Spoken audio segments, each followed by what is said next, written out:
Welcome. We are Grown A Geeks, and we are here to talk about the newest episode of Falcon and the Winter Soldier, the Sam and Bucky show. Hell of an episode. There was so much happening in this episode. Lot to unpack, lot to take care of. You know what? We give me 2 seconds here. We can't just be Sam Morgan, not for this episode. Today, we have to be Sam the Falcon Wilson, if we could spell Wilson. So, I don't know what I was typing. Wilzaj or something. So, boom. We're going to be Sam the Falcon Wilson. We have Lord of the Shields. He's joining us today. That would be Brent, our resident sports geek, our host of Gag on These Balls. Handles all that stuff over on Gag Sports Network. Be sure to check that out. Some great stuff happening over there. Joining us as well, we got Ayo the Disarmer. Literally the Disarmer. I just want to say, I called that. Did you see that? There was an automatic off switch on that thing. Like, I swear. Yeah, I just want to see how he calls like how are they gonna do it? She's gonna press the button, whatever. No, she took that whole thing clean. Like that looked like pressure pointing. Just hit him with the Kill Bill. Doop doop doop kink. But the look on his face, he was so hurt. Like so hurt. But joining us, we've got our man here, Will. Will, say hello to the people. What up? You may notice, if you've been staying with our Marvel series shows, you probably noticed we are down one person. He is with us in spirit. Unfortunately, we do not have Jeffrey here with us today to handle our hosting, so we are going to turn that over to Brent. Brent is going to rock this thing the way he does. We're going to pretend like this is a sports show and have Brent handle this. Now, because it's just the three of us, I simplified. I ran it. Brent's up top. Will's down below.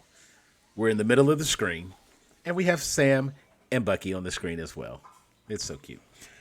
Anyway, we thank you for joining us, and now on to Lord of the Shields. Lord of the Shields. We got Man, the Myth, the Marvel. We got the man with the vision. Hopefully he doesn't have the same fate as WandaVision. We have a great panel today. We will be missing Jeffrey, though. I will do my best to fill in. So in spirit of that, smash that like button. Smash that subscribe button. Hit that little notification bell every time so you can get some brand new piping hot content brought to you by Grown A Geeks. Be sure to also check us out on Anchor for the audio-only versions. We have so much content to get through this show based upon episode number 4. The world is watching. Without any further ado, let's get some thoughts, get some feelings, get some reactions. Ayo, the Disarmer, hit me with your thoughts, your feelings. This episode was what I was waiting on. It's for it to be a 6-episode series or something like that. I was wondering when we was gonna get to that real big chunk of meat, like you get that bite of juicy steak right there, that good well-cooked chicken. Like, there it is and stuff like that. So we see a lot of things transpired in here. We got some closure for, in the beginning about some good stuff, but we got some revelations towards the end about how, characters' future paths and journeys and stuff might end up. So I'm definitely excited about this. This was my favorite episode of the series so far, so I'm ready to get into it. Sam, hit me with your thoughts, your feelings, your reactions. Once again, I liked all of the parallels and the comparisons, really, that they were showing between Steve Rogers, Sam Wilson, and we are getting more visuals. We're getting a clearer picture to see why Rogers chose Sam to carry the mantle. John Walker has the resume. He's done the work, but he just doesn't. He's not the fit. He's not the person. And we got a chance to see why. Everything else that came in, the little bit we got from Carrie in this episode, or Kari in this episode, it was. We know what she did. We know now she's a full-on terrorist, but they did a good job of still not having her go all the way off. So the conversation with Falcon, with Falcon, when Sam was talking to her and whatnot, that whole scene, I love that scene. That was a very, very important scene. There's a couple things I'll point out about that really stood out to me. But by the end of the show, wow, Just damn. wow, You thought you were watching like a DC property by the end of that. It was like, damn, you really that did. was some dark stuff right there. You really did.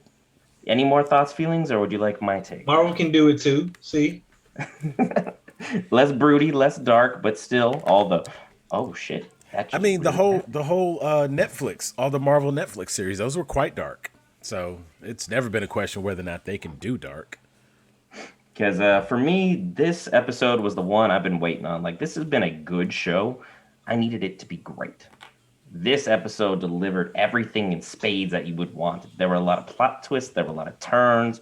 There was a lot of character development. There was a lot of payoffs from different movies in the past that finally came to fruition that you were just kind of waiting on. Like, there were these little breadcrumb trails that finally you got that big old payoff for, and I couldn't be happier for what's going on. And with everything that is happening currently in Marvel, I want to give a huge shout out.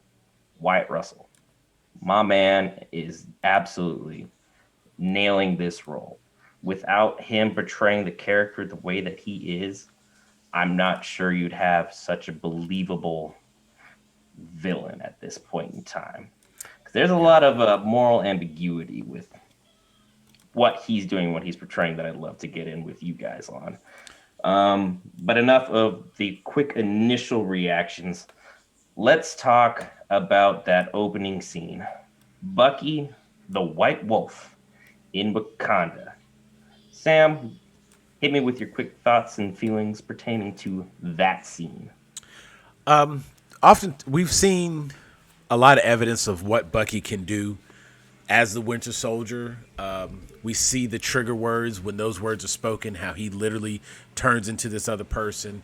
His emotion is out the window.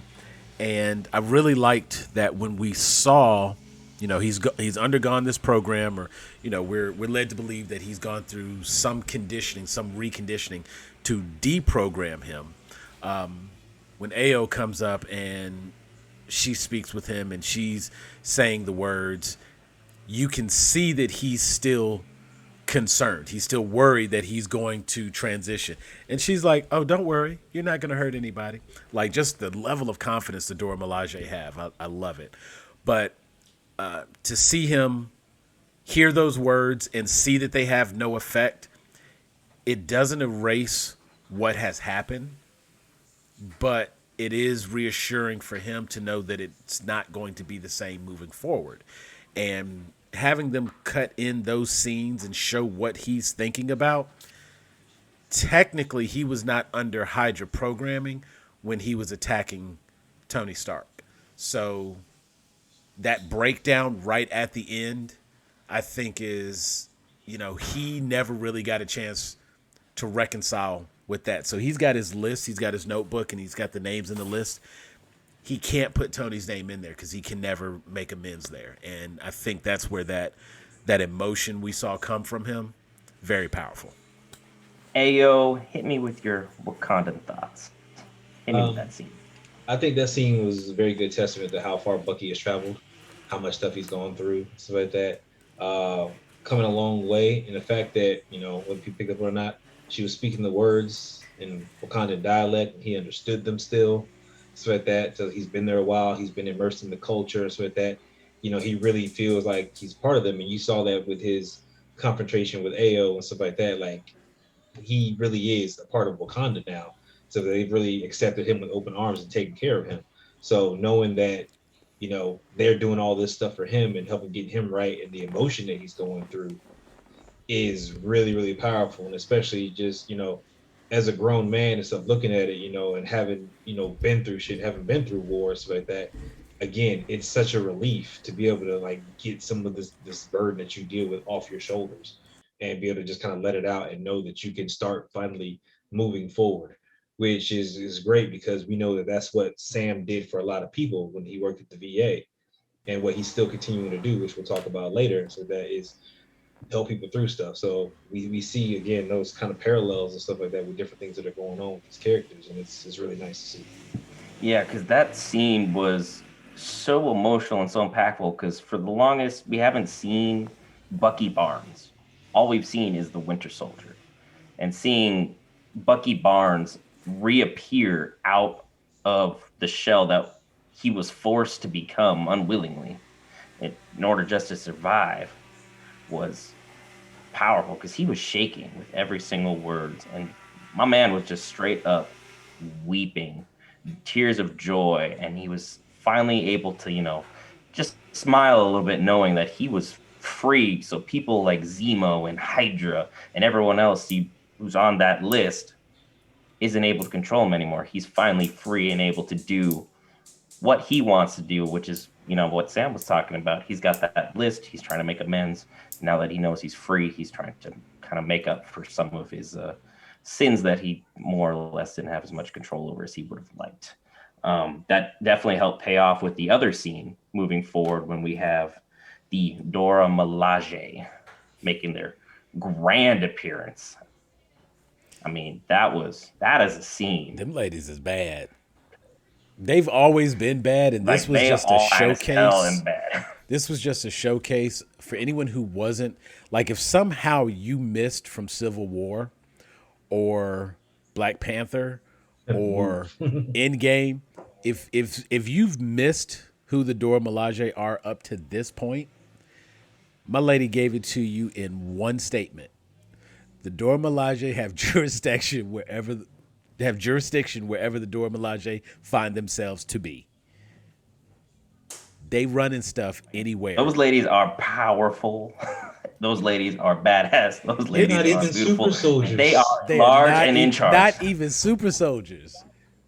You are absolutely right. And you know what? It's Like I want to give a quick shout out to Ao, the actress who plays Ao. She is both Dora Milaje and an Amazon. The actress is one of the Amazon warriors from Wonder Woman, and she is Dora Milaje. So, shout out to her.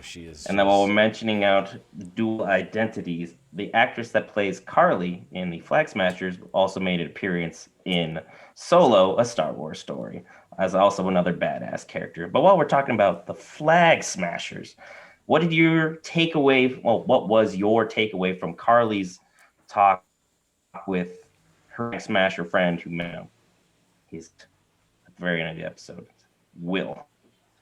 I thought it was interesting when they were talking about everything, more or less, because went and picked up the serum and stuff like that, and like this is what we got to do. We're trying to make more of it, and it's ironic that the guys talk about everything, and he grew up being a Captain America fan. Like I'm really a Captain America fan, and now I got the chance to be a super soldier to a degree and try to do right. And again, they feel like they're doing it right. Carly, of course, I think everybody's kind of looking at Carly like, yeah, you took it too far, but they're still in it for the cause, so that the overall cause of the people and stuff like that. And you see it, throughout his faces going through. He's worried about her, but at the same time, he's still trying to be strong to do what they got to do.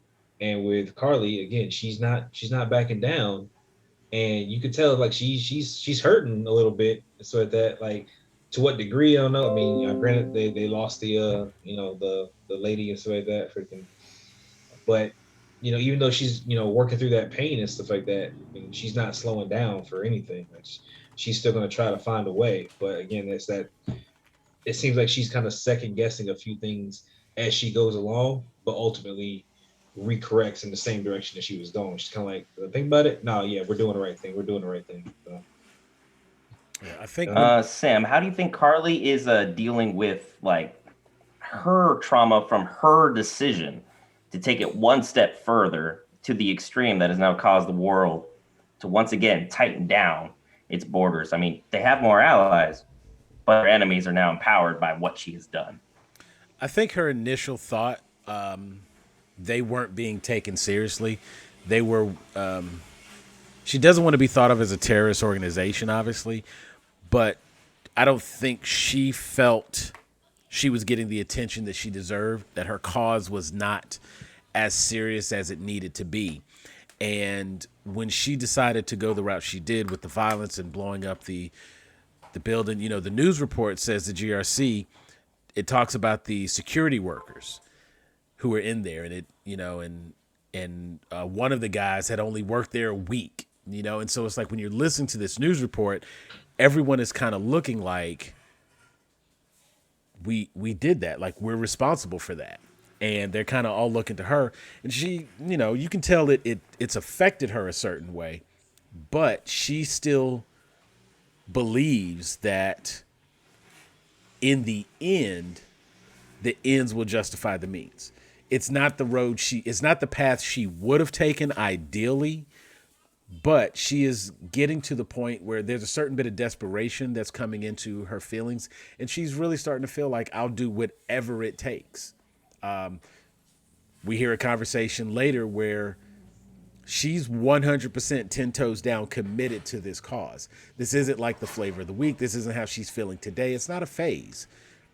She genuinely believes in what she's doing. And because she genuinely believes it with that level of passion, there is not going to be a roadblock. And now that she's able to physically overcome any roadblock, any obstacle that's in her way, that's only going to make it even more challenging to stop her or to try to convince her of a different way. Because like her action had the exact opposite effect of what she wanted. And then as she was talking with her friend and the other flag smasher, she went on to say she believes she's been chosen, which has been a huge theme throughout Marvel in every single movie that they've ever done. Because the hero in every single movie is trying to prove their worth. Thor, Iron Man, well, you drop a hero name, they're trying to prove that who they are as a hero. And every villain believes they're entitled or that they have been chosen. That is the same theme that has been played out through every single cinematic movie, because Loki believed he was entitled. He was a god. He deserved the chance to rule. Red Skull believed that he was the, heir apparent. He was the chosen one to lead, the Nazis' cause. Carly believes her and the Flag Smashers are going to be the ones to bring about this whole open world, open borders theme that, is transpiring throughout this whole series. So it's a drastic turn of who she was portrayed to be in originally, but it's showing excellent character growth at the same time. And I can definitely get behind where they're going with her. But moving towards the other main point for Carly, her talk with Falcon. Sam, you said you had something you wanted to touch upon with that initial conversation where they're at the funeral for I believe it was their grandmother was the term they used for. It was the matriarch-like figure, and I don't believe she was not related to her by blood or anything, but she essentially was the matriarch, the motherly figure who took on all of the people who were part of this refugee camp, and possibly even the orphanage where Carly met the other members of the organization, the other people who were enhanced like she is. It is at that funeral where, Sam has a conversation, and John Walker, of course, doesn't like the idea and wants to stop it. But Sam says, let me go in, let me talk to her. John Walker is like, that's a bad idea, doesn't want her to go in there. And it is your man Lamar, Battlestar, who was like, well, if he can talk her down, it's worth a shot. And so here now we have an opportunity where, okay, gonna give it a chance, gonna see how that goes, and let's do that. So he goes in, he's talking with her, and right before that, she's speaking at the funeral. And while she's speaking at the funeral, she looks up and, of course, she sees Sam. And you can immediately see that she's like a little hesitant, a little nervous, because she knows exactly who Sam is. He's an Avenger, like his face. People know who he is. Plus, she's already encountered her. Right. She's already encountered him one time before. So it's not like he's a brand new random person. Anyway, when they get to talking, Sam is very good. As we mentioned, he was a grief counselor. And because she's grieving the loss of this person and essentially the loss of her livelihood, the way things were, the good life that she had during the time of the snap prior to the events of the blip where people came back,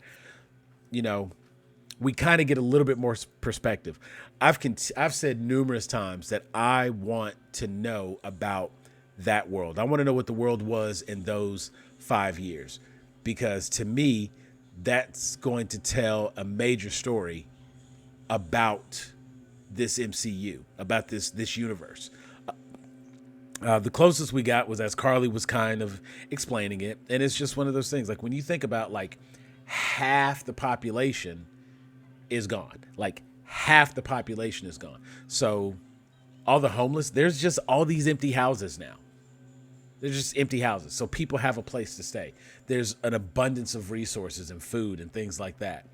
The biggest concern you're going to have is trying to figure out the day-to-day infrastructure of like governments and how to, if half the employees at this building are no longer there, who are the people that are going to make the building function? Things like that. But even then, it's not to say that I had a conversation with the wife and we were talking about like how if you have this 90 and that 90, I'll get into that in a moment. Remind me to bring that up because I don't want to get sidetracked. The conversation that Carrie has with Sam, while he's talking with her, if you look at his body language and you look at his movements, everything he does is designed to disarm her, to make her feel very comfortable. He walks close to her, but he has his hands in his pocket. So it puts him at a disadvantage, air quoting there, puts him at a disadvantage in engaging with her. Walker had already pointed out that, he was talking to Bucky. He was like, your partner's going in there alone with the super soldier. So we know that, Carly has the opportunity to do whatever, because it's not like Sam can go up against her in a fist fight. She's a lot stronger. She's a lot tougher. She's a lot faster. But because he comes in alone, unarmed, and has this conversation with her and talks to her like a person, like a human, you know what I'm saying? He's able to kind of reach out to her and get her to actually open up and talk about what she wants and how she feels and what she thinks. There were times when he was talking with her, he like walks, kind of gets in her personal space. She's relaxed to the point where she's just sitting there. He turns his back to her at different times and talks to her over the shoulder. Everything he did was bringing her down, and they were building that rapport and building that trust. Then Walker comes busting in, and now she feels slightly betrayed. But because of what was said, Carly still decides later to try to have another conversation with him. So what he said was very effective. And I think it's very important to note, like, I was ready to write Carly off after the explosion. When she blew up that building and killed those guys, like, she's a terrorist. She's a terrorist. This conversation here was kind of a way to show that she's not. I mean, her hands are red. Her hands are definitely dirty, but maybe she's not all the way gone. Maybe there's still something that can be salvaged. Maybe she doesn't have to die. Yeah, because Sam did an absolutely phenomenal job of just reasoning, humanizing with her. It felt like he was like a parent trying to talk to his teenager who just did something stupid. He was like, all right, walk me through it. What happened? Why'd you do it? What do you believe the end result was going to be? How do you think this was going to play out? I'm really interested, Will, to hear your thoughts pertaining to John Walker, Zemo, Battlestar. Whole scene where it builds up to them busting in. What are your thoughts about how that played out? With John Walker, you can already tell he's on edge. That's right there. Like, he's been on edge since he wasn't able to hang with him the first time they encountered him, his first real shot at being Captain America. So now at this point, so that he wants to kind of get in and get out, the faster he can end this confrontation, so that the faster he can put it behind him. Because we've already got some history on him as far as, 3 medals of honor. And he's done some shit to make sure that things happen. So at that, so this is kind of where we see, yeah, he's willing to do some shit to make some shit happen. First off, the mistrust of Zemo, which is not unwarranted and stuff like that, but Zemo has proven himself thus far and proven himself quite effective. So putting him in the handcuffs and stuff like that is kind of like, it's Zemo. Like, that's not gonna last long, which it did. We saw just how effective that was. Exactly. We saw freaking John Walker give Sam 10 minutes to go on and do his thing, and he's got so impatient that he didn't wait for the 10 minutes to be up before he was barreling in there. And stuff like that. And I thought he was gonna try and go through Bucky and stuff like that. Freaking Bucky eventually just like, whatever, we're going in and stuff like that, because he's not really trying to stop him at that point, even though he can. But I think that was also his mind. It's like, yeah, my partner, so to speak, is in there with a super soldier. So that may have played some effect on that. But again, John Walker came barreling in. It's like, hey, I'm the big bad, I'm the big bad cop. I'm the freaking, savior of America. You need to come in and do what I say and blah, blah, blah. And guess what? Freaking, you fucked with Sam. And so at that, you fucked up everything he had going on. You got freaking Carly now against Sam to a slight degree, and so at that, which was saved by his sister in some retrospect with that through a later phone call. And I'm sitting there looking at freaking Battlestar, like, you're not really doing nothing. Winter Soldier's not doing nothing. Like, both of them are just kind of side pieces at this point. Like, this is really like coming to a head for Sam and John Walker. And so that, like, this is where they're really starting to butt heads even more now than they already before, because now it's like how I handle things versus how you handle things, and then where was how Steve Rogers handled things. Like, that's kind of the overarching. Like, this is what we're looking at, how Steve handles things, and now how is Sam and John handle things in retrospect to the one Captain America that we all know and love. So it's like, how is this going to transpire? So with that, and again, he's boiling over at this point. So at that, he's ready to pop, and we're just waiting for the catalyst. Yeah, because to your point, John Walker is the brutal result guy. He doesn't care what he has to do. As long as he gets his end result and it's exactly how he wanted it, he's fine with it. Doesn't care. Mm-hmm. Sam Wilson, on the other hand, he's all about doing things the right way in order to get the result. He wants to do it the Steve way. He wants to do it the moral way. If he doesn't truly believe it's the right path in his heart, he's not going to do it. And it's nice for me to finally see some of Sam Wilson show off some of that Captain America Steve Rogers vibe of, hey, no, we're going to try and talk him down. It's literally the same scene that they did in Age of Ultron, where they busted in on that cruiser, and it's Wanda and her brother Pietro. Everyone's ready to throw hands. Cap walks up, hey, whoa. Let's try and talk with them. Let's try and reason with them. Clearly it didn't work out so good because she played mind games with everybody. Still tried to do the right thing in his heart and, try and talk through the situation, try and be reasonable, not try and just push a certain agenda. And Walker is showing that when Zemo was talking about the world has too many supremacists, John Walker is that supremacist. He's a man in a uniform who believes he's untouchable because he's wearing that uniform. He believes his medals make him better than everybody else around him. He literally believes in what just a piece of cloth and a piece of metal make him better than everybody else. And because he was given a shield, he's God's gift to humanity. He's above the law, and he's above, certain moral codes. He's like, I'm Captain America. I do whatever the hell I want. And that is the complete contrast of what, Steve was trying to set out to do from the beginning. It was really nice to see Wyatt Russell portray that so effectively, because my man has done a fantastic job of making us want to hate him.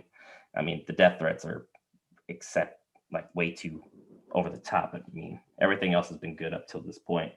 So with that scene breaking down, we go back to Zemo's little carpet compound base. Everyone's a little on edge. Nothing's really gone right to this point in time. How did you feel about the whole scene of, Cap taking on the Dora Milaje? Ayo, give me your thoughts. And all right, look, first off, you don't put your hands on a woman. Right? especially freaking an angry black woman. You don't do it. All right, so when all this stuff went down, again, where you said that he feels like he's above the law, freaking all kind of stuff. Again, he's trying to state you don't have jurisdiction here. I have jurisdiction. I'm like, you're Captain America. That's like that. You technically don't have jurisdiction here, so you can shut the fuck up. That again, like Sam said earlier, the Dora Milaje have jurisdiction wherever the Dora Milaje find themselves to be. That shit was made clear, and when he put his hand on her, she went ahead and dropped the exclamation point to make sure that it was known. All right. This is the moment where John Walker broke. This is where he lost everything that he was holding on to. This is where everything boiled over, so like that. Because he got his ass whooped. Everybody got their ass whooped. There was what, 3 of them in there? Freaking versus Everybody versus got 4? their ass whooped except for Zemo. 3. It was freaking. It was like It was only 2 in the room. Battlestar, 2 Winter Dora Milaje? Soldier. Yeah, it was like 2 Dora Milaje in the room because it was Ao and the one who picked up the shield. That There was were a it. bunch more. Everybody got hands. Freaking so. I thought there was at least 3 Dora Milaje. It was 3 because it was 2. Ao walked up.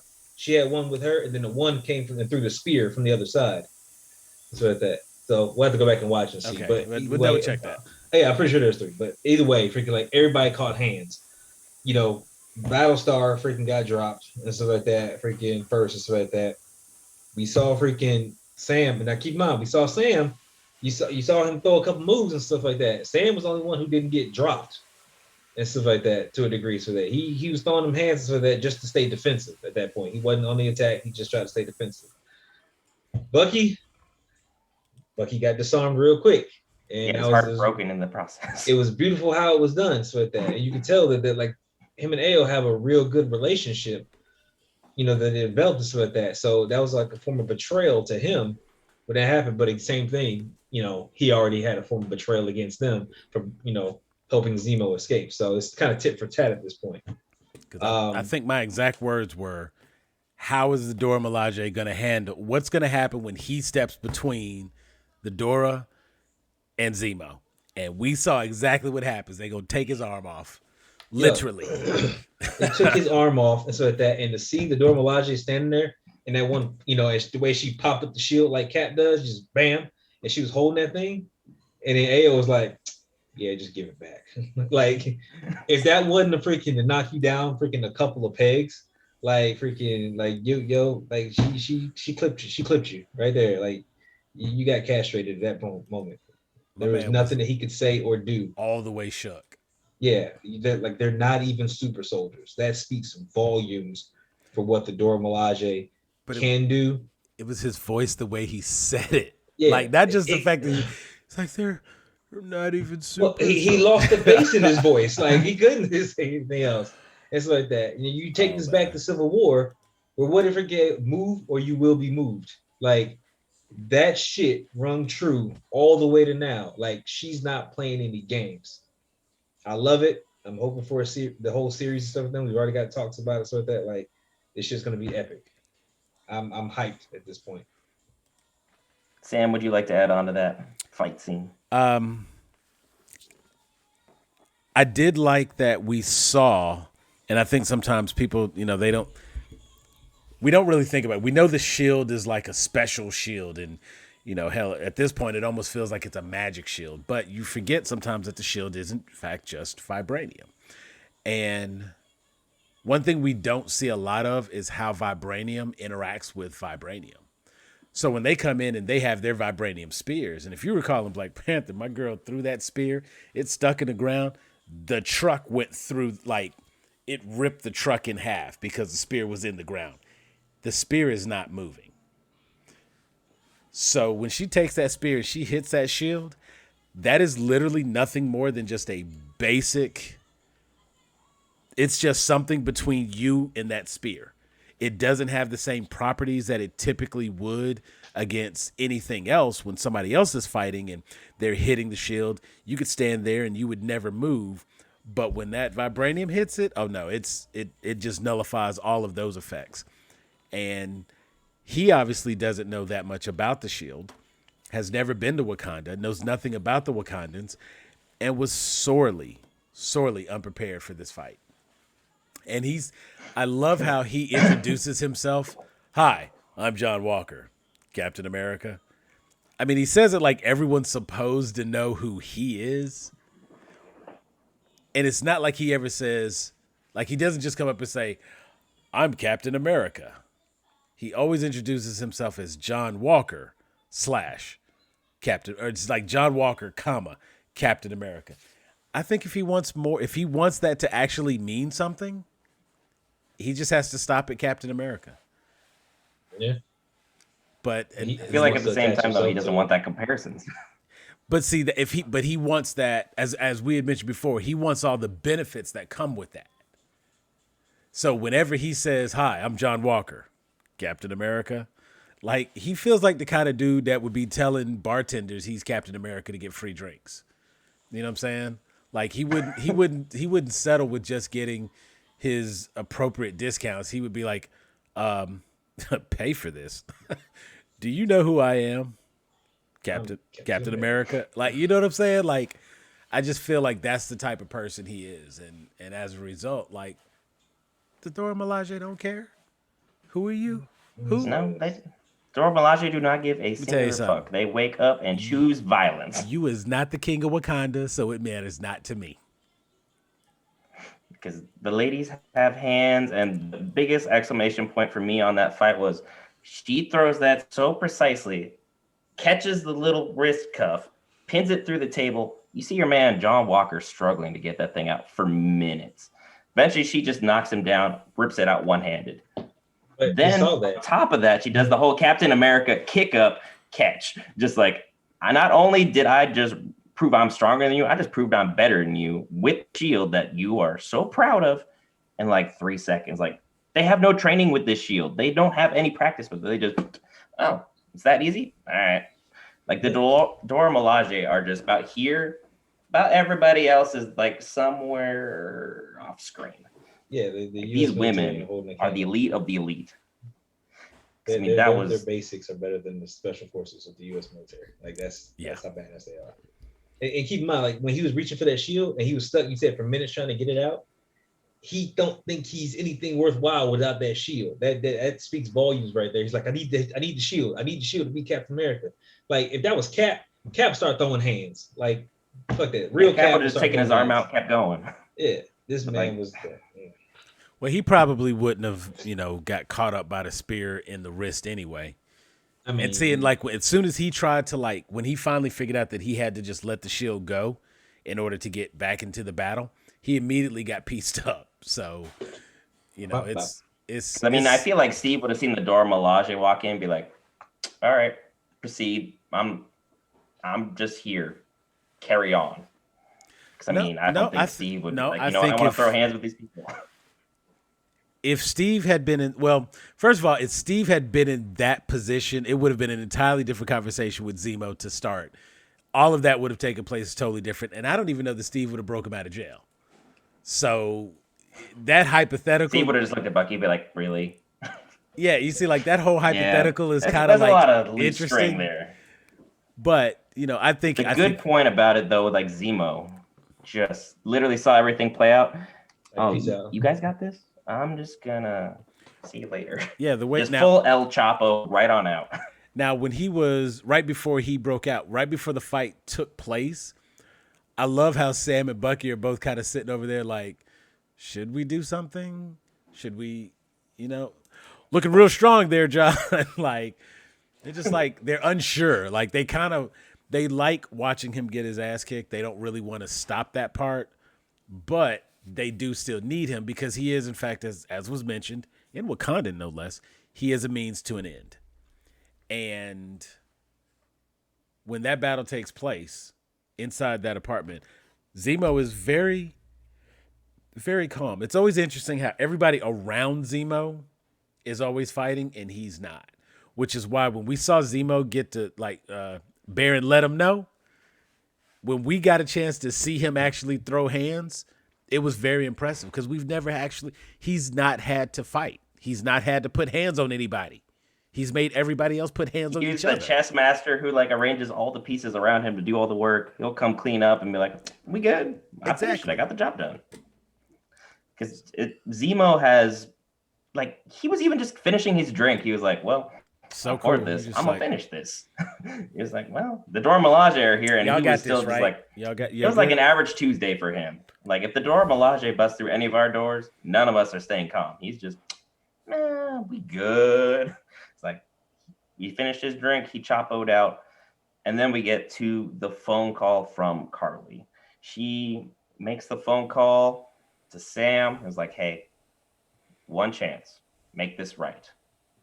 Let's do this. Let's settle this. Let's have our conversation.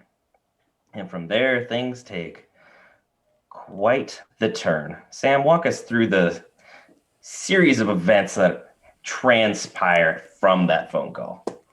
So Carly gets an idea, and she's like, she's feeling a bit betrayed because she thought that it was going down one way and then it kind of ended up going another way.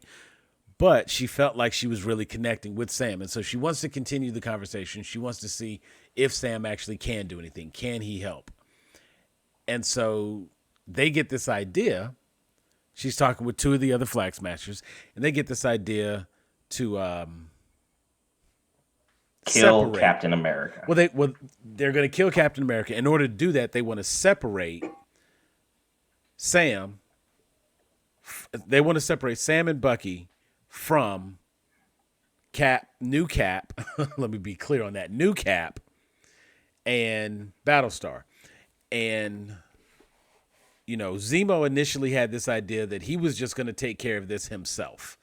And after he got out of his handcuffs, he goes by, you know, he's trying to take her on. Pop, pop, pop. She loses the super serum formula, and she manages to escape. Zemo, meanwhile, boom, takes out the super serum formula. He disappears again. Now, Carly makes a phone call and calls Sarah, which is Sam's sister. The fact that she got Sarah's number, knew the name of the nephews, talked about her being outside on the dock, all the things to indicate that she can reach Sarah. And that's one of those things where it's like,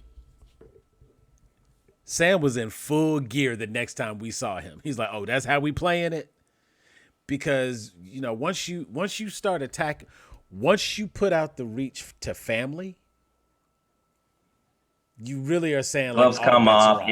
It's time to Yeah. face the cuffs. Yeah, all bets are off. You lose any credibility you would have built at that point.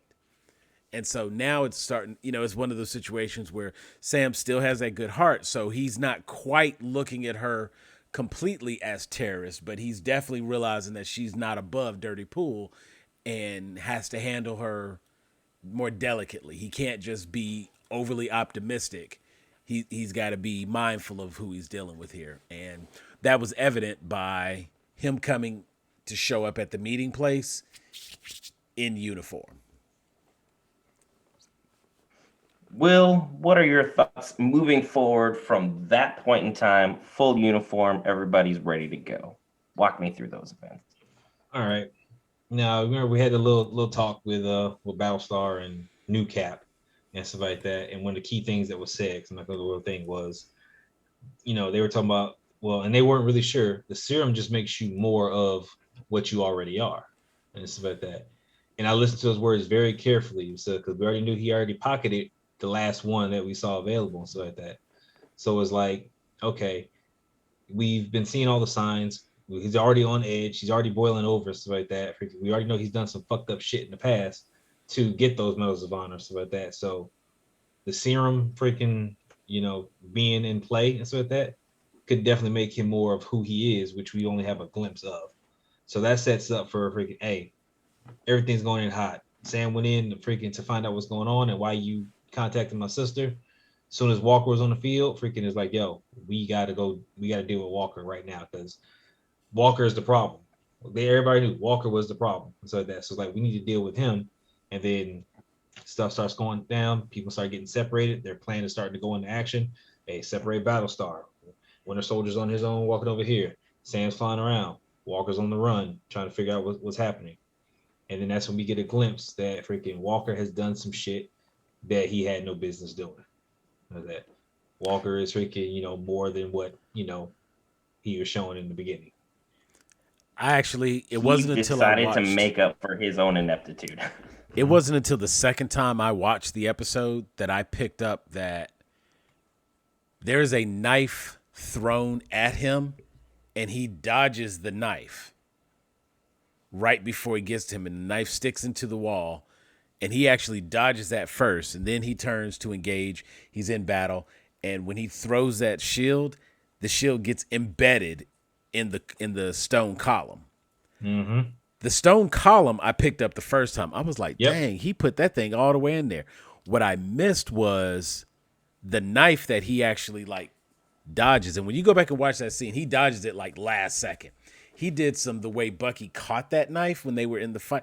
Like, that's a clear indication now he's super soldier. So when he threw the shield, I was like, wait, okay, so the shield is, dang, he threw that thing. Well, I guess that makes sense. It is vibranium. So yeah, you could totally break that wall. Like, yeah, that's all that is. And then of course we see the fight. He kicked the dude went across the area, and I'm like, wait a minute, wait. And then 2 seconds He later, wasn't throwing hands like that last time. we see my man bend that pipe. I was like, yo, hey, oh.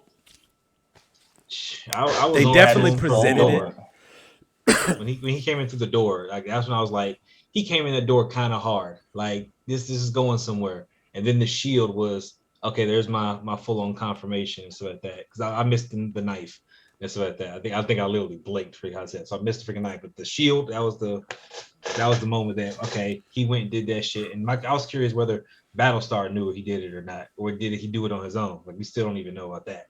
Right. See, Like I feel like next episode they'll get the actual vial down the hatch. Like I feel like next episode they'll show him doing that and run us through the episode as everything played out with what happened with Battlestar. They'll open that flash. They'll open the scene. They'll open the episode with a flashback of him taking the serum. Because the thing is, now that he has the serum, watch Clear fight and go there. Now that he has the serum, like he survived it. It's obviously a more stable serum. But Carly mentions like her veins being on fire. My man seemed to take it in stride very well. But there was also his movements. Weird blotches on his neck near the end. Yeah, that plus there's also like you can tell he's not accustomed, like he hasn't had any time to adjust. Mm-hmm. I did notice like as he's kind of moving around, got to give him a little credit. I saw a superhero landing. Okay, it was all right. All right, new Cap. I see you doing your superhero landing. Yeah, the whole world is watching. We see him for sure. Right, everybody saw. But I was also noticing like we see a little bit more shield play out of him than we've seen. Like the first time we saw him, he like he swooped down or he jumped off the helicopter onto the top of the truck and he hit boom boom boom and then he hit that. But now he's coming in and it's like that thing was looking kind of like the Avengers game. It was just like boom boom boom boom boom back boom. Which wasn't that good, by the way. And but anyway, we made a video saying it was bad. And it's like, but I also noticed that he doesn't have the same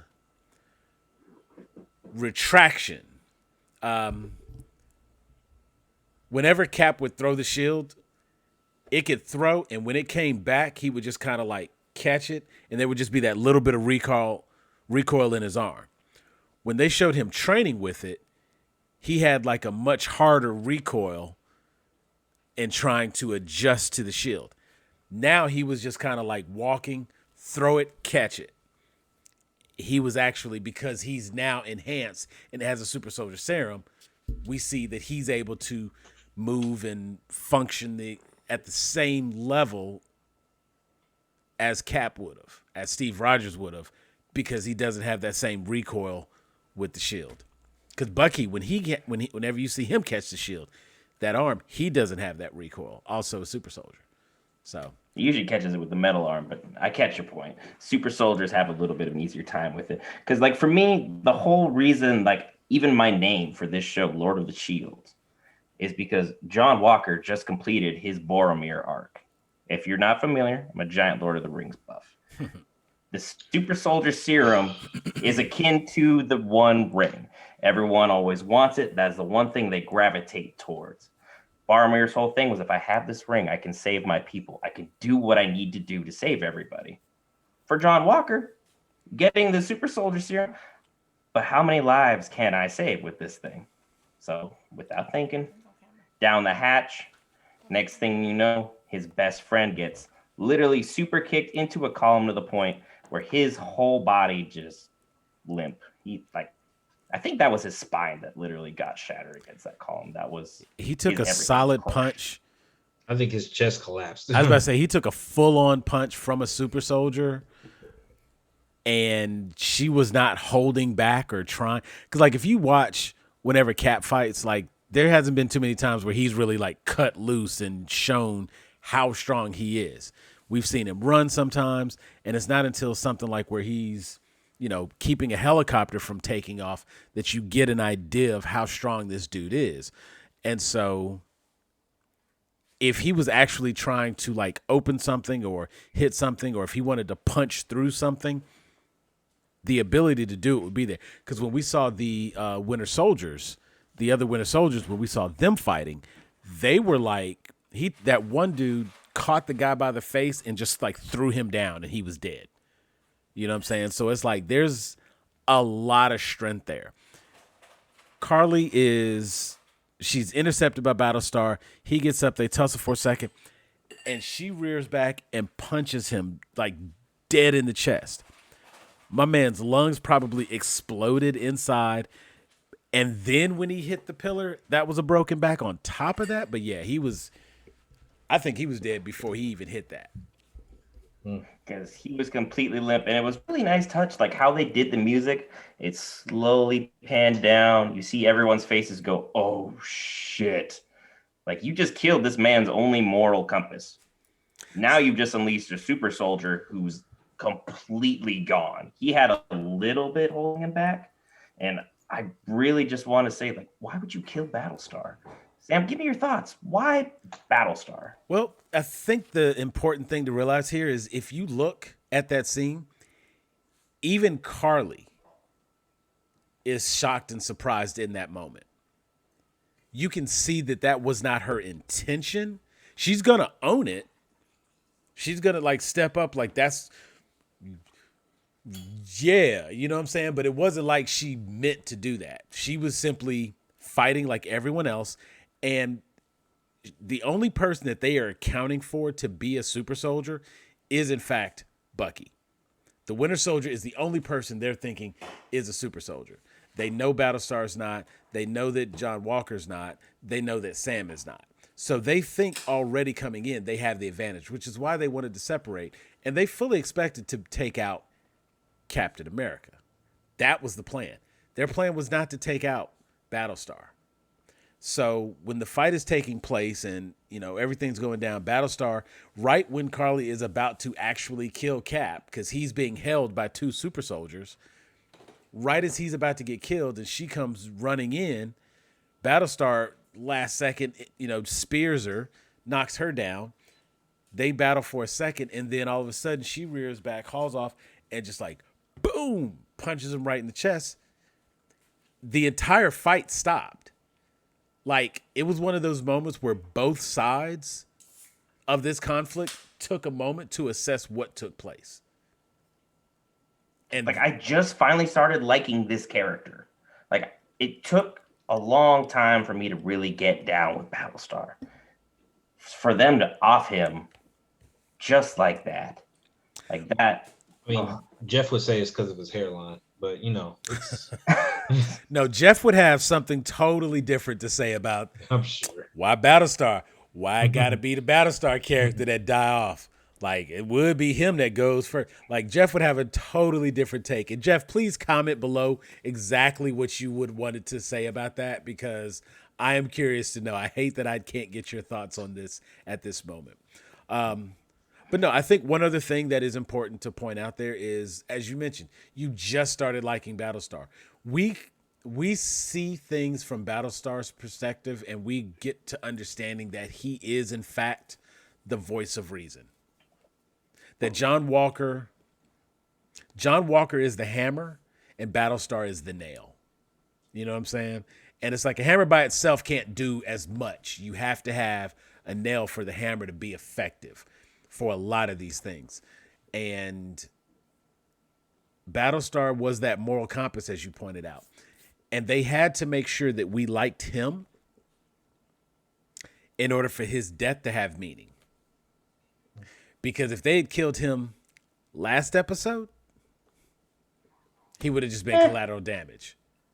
But by killing him when they did in this episode, you see, one, how much that impacts John Walker. And two, you even get to realizing that, you know, that Battlestar guy wasn't that bad. Like, he was at least willing to let Sam go and talk to Carly. He was the one that felt like, oh, so what we're doing now is off the books, huh, Cap? You know what I'm saying? Like, he was the one that was willing to say, like, hey, that suit means something. That shield means something. You have to live up to that. And that's one of the differences there, is that John Walker isn't trying to live up to the mantle of Captain America. He wants everybody to accept and receive he's been handed the mantle of Captain America. Much like you were talking earlier about the people who are chosen and the people who are, you know, trying to prove themselves. Walker's not trying to prove himself. He believes he was chosen because he was given the title, because it was handed to him. He hasn't earned the title of Captain America. You know, like I said, he's got an impressive resume. He's got the shield. He's got an impressive resume. He's done some good stuff for his country.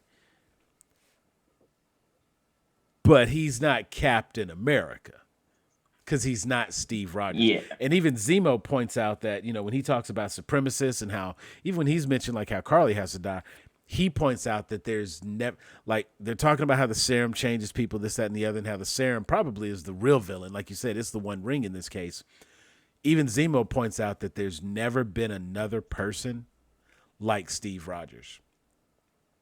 He was the exception to every rule. Steve Rogers' moral compass was so strong, no matter what you gave that man, he was still going to be that man at his core. He wasn't going to be distorted or bought or bribed or whatever type of initiative you want to throw at him. He's Steve Rogers. He just happened to be Captain America. Like, that's just where he got chosen. As that scene progresses, we finally see John Walker just snap. Goes full superhero landing like you're talking about, Sam. Smashes through that truck, chases down the Flag Smasher, who is just flat out fleeing. There's nothing he can do. He's a super soldier, for crying out loud. He's running in terror. John Walker does. John Walker chases him down, two pieces him with the shield, knocks him down the stairs in front of everybody, starts beating the ever-loving brakes out of him. And the one thing I found super interesting about that was the direct parallel to Civil War. The shield literally over Iron Man in that scene. Steve could have killed him. Flat out could have. He chose not to. He just smashed the core. Like, all right, cool, you're done. And then literally Steve was still destroyed by what he did. And when Tony's like, you don't deserve that, he just like, you're right. Drops the shield, walks away. John Walker, full, goes just roid rage on him, tears apart the Flag Smasher. And then he starts coming to once he's calmed down and realizes the world is watching. He's a man in uniform using his power incorrectly.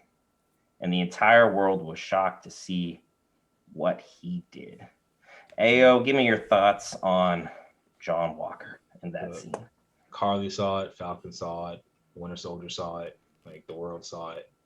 Like, and you gotta remember this Flag Smasher that freaking he essentially killed. Because I mean, again, they show on screen, they show blood. You know, I need a confirmation. Somebody say that he's freaking dead. But let's just say, for sake of argument, freaking the one that he killed, he was literally killed by, you know, the next person in line of the hero that he admired growing up. And that's why I said that line was so important earlier on. Like, Captain America was my hero, and then you're killed by a Captain America. It's like, Even Yeah. on top of that, when they first come up with the plan to kill Captain America, they take the camera and put it on him, and you can even see then he's a little uneasy about the Easy. idea of killing Captain America. Like the system just Because needs to be broken, but nobody needs to die unnecessarily, and I think that's the main thing that he was getting at. Whereas Carly is like, no, we need to, there's people in the way, they need to die, and so at that freaking because they're not getting out of the way, and that's where all this stuff gets brought full circle. Is like now you have, in my eyes, at that freaking like I was calling you Cap freaking to a degree because like I said, you are Captain America. That's what you were doing. So at that, like at this point in time, that title is gone. Like there should be no way in hell that you keep that freaking title. But as I was talking to someone before, there's been things that happened in the military and in other positions of power, or people have done some really fucked up shit and remained in power. So that's why it's gonna be real interesting to see what they do the next go round. What are they gonna do about Cap? What about the World Security Council? What about freaking the U.S. government? Like, what are the next steps here for dealing with John Walker, who has essentially hit his breaking point? You think John Walker signed the Sokovia Accords? I don't know. You're just a I regular think John U.S. Walker soldier did at that whatever his time. superior asked him to do. But it's quite. Is John Walker being put in place by the GRC? Is he there by the Global Repositioning Company or whatever? Repatriation Maybe. Council. Yeah, like who is funding what he's doing? I mean, the U.S. government is essentially funding what he's doing. So with that, I do think that someone else is pulling strings. Again, there's always the man behind the curtain. So with that, so and I'm trying to figure out what's going on because I'm also looking at, we got that little side story going on with the power broker, and so like that, and then we've got Sharon Carter who has way too many assets to just be chilling out in Madripoor. Like you got access to satellites and all this So information. And homegirl stuff like pulled that, up like, oh, there's John and Walker on you my just chilling. iPad. Like, Yeah, like so. Yeah, I do believe there's something pulling the strings and stuff like that. I do think that freaking there's close tabs on John Walker for a reason. I think Sharon's been keeping tabs on all this stuff for a reason because she's the one who brought it up during that initial conversation. It's like, yeah, there's some shit happening. Somebody is pulling the strings, and again, we know that John Walker, is U.S. agent in the comics and stuff like that. So it's like, okay, how are they going to reposition Transition him to wherever he needs to be, or what's he going to be used for? And that's again, I'm looking at this shit. I'm like, Thunderbolts. I don't know. Like we gonna see. yeah. I mean, honestly, that may be the only serum left is that one. You see, but the thing is, at this point, there would have to be another doctor. Like, this is the first time since Herskin they've been able to create the formula. Nagel was able to get the formula isolated from the American test subject, Bradley. He was able to isolate the super soldier serum from his blood, and he was able to refine it a bit and make it a little bit nicer, a little bit better. There's a lot of red string floating around, and I'm good at this point forward. Whenever you want to do the next red string, I am there for it because I've got some thoughts. And I'm still leaning towards Sharon is very well connected. If she herself is not the power broker, I think she's either indebted heavily to him and was maybe looking for a way to get out of it. She's got a direct connection to the power broker. So this John Walker situation does not help her at all. This is just another thing happening that gets in the way. The situation in Madripoor being what it is, she's probably ready to get out of there real soon. They were in Latveria, and they were in Latvia. Latvia. I was Doom ain't letting nobody walk in his house. Well, see, he wanted it to be Latveria. I do, and I'm wondering, like, so this fictional map, this real map, like where is Latveria in relation to Latvia? Like, oh, it's got to be close, you know? So I've looked for a couple of things to see if I could put some stuff together. And, you know, there's a couple of Yeah, things. 'cause I have a pretty good idea Madripoor. who that power broker is. Yeah, Madripoor was a real big one. But I think more to Will's point, you know, with a lot of the people who are in place, we feel very confident that there's going to be a showdown between U.S. agent, or excuse me, between Captain America and either Bucky and or Falcon. He no longer has his conscience. He no longer has Battlestar there. So it is now just whatever he thinks. That's how it's going to move. And it's kind of ironic that Battlestar was the one who all but told him to take the serum. They were speaking on a hypothetical. He didn't know, you know, I don't think he knew that he had serum available to him. But, you know, Lamar was definitely like, oh, I would take the serum, no question. Imagine what we could do. Think of the good we could have done if we had that serum. And that was his way of thinking. So when you take the conversation that they were having, Lamar points out that you have Steve Rogers and the way the serum affected him, and you have Carly Morgenthau, the way the serum affected her. And basically, he's trying to put them on a slope to say that Steve is the ultimate up and Carly's the ultimate down. So then, of course, one has to wonder, where does that land John Walker? Because for the most part, like, we'll be honest and say that, you know, Walker's trying to do a good thing. He's trying to do his job. The way he goes about it may not necessarily be all that great, but, you know, he's still doing what is asked of him. He's still performing at the level that he should be.